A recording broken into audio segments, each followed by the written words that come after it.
nee na لقد ألقيت لساني في فمي فانفتحت لي ألف باب من العلم فحق المعبود لو وضعت لي وسادة جلست عليها لحكمت على أهل التوراة بتوراتهم ولا أهل الإنجيل بإنجيلهم ولا أهل هذا القرآن بقرآنهم تابلنا سما لمن ci sama jëriñ junni bunti xam-xam ubbi ko ci man buñ ma tegaloon njëganaay ma toog ca danaa àttee ñoom tawreet ci seen tawreet ñeen injil ci seen injil ñeen furqaan ci seen alquran ji sëñ Tuubaa ne حفظت ما سمع عن الدفاتر فلا تكن عن خدمتي بفاتر ci xam-xam boobu la doon la gën ci sallallahu alayhi wa sallam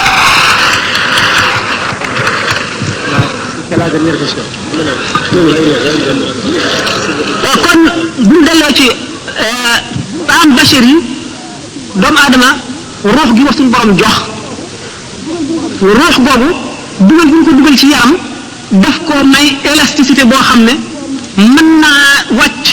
fa gën a suufa ba ñës bàyyima yi mën naa yéegit ba féete kaw malaayika yi loolu moo tax suñu borom ne laqad xalaqna al insana fi ahsani taqwimin summa radadnahu asfala safilina illa alladina amanu wa amilu salihati falahum ajrun ghayru mamnun buñu ñam doomu aadama ci gën jaarafeti melo mooy istidaad boobu moo xoon ak disposition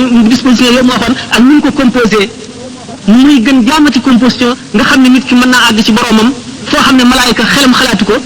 waaye it mën naa dellu bay yées maanaam animaux yi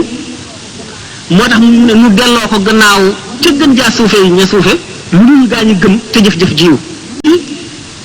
bu ñu àggee ci fi ñu wax ne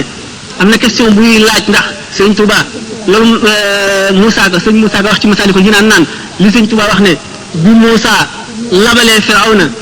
ak Nuuhin mbënd moom indi woon doomu aadama yi ci kaw yëpp suñu borom far leen ak yooyu yëpp sëñ Touba mu neen moo leen joxoon ay mbóotam bu ñu dee waxtaane loolu am na question bu ko tudd bu ñu dee waxtaane loolu daanu dem ci mbirum am bashirit bu soobee yàlla daanu ci wax explication bu leer insha allahu rabbi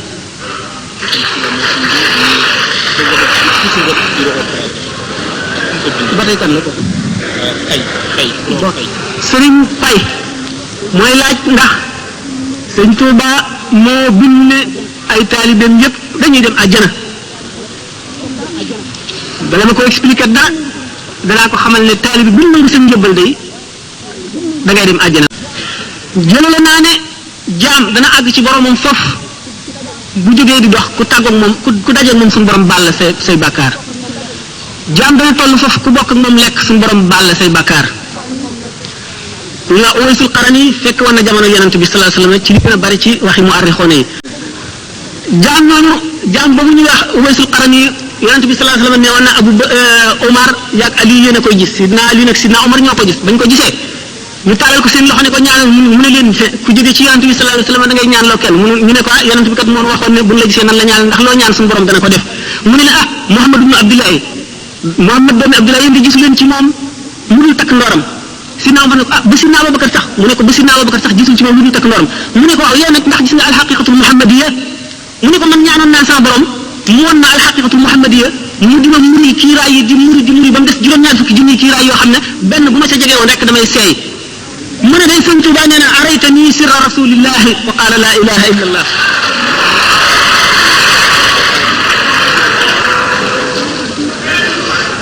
Cheikh Ahmadou Bamba dafa tolluwaay boo xam ne liggéeyal na sama borom ba mu gërëm ko ba su ko neexoon jaam ñëpp bokk di jaamu suñu borom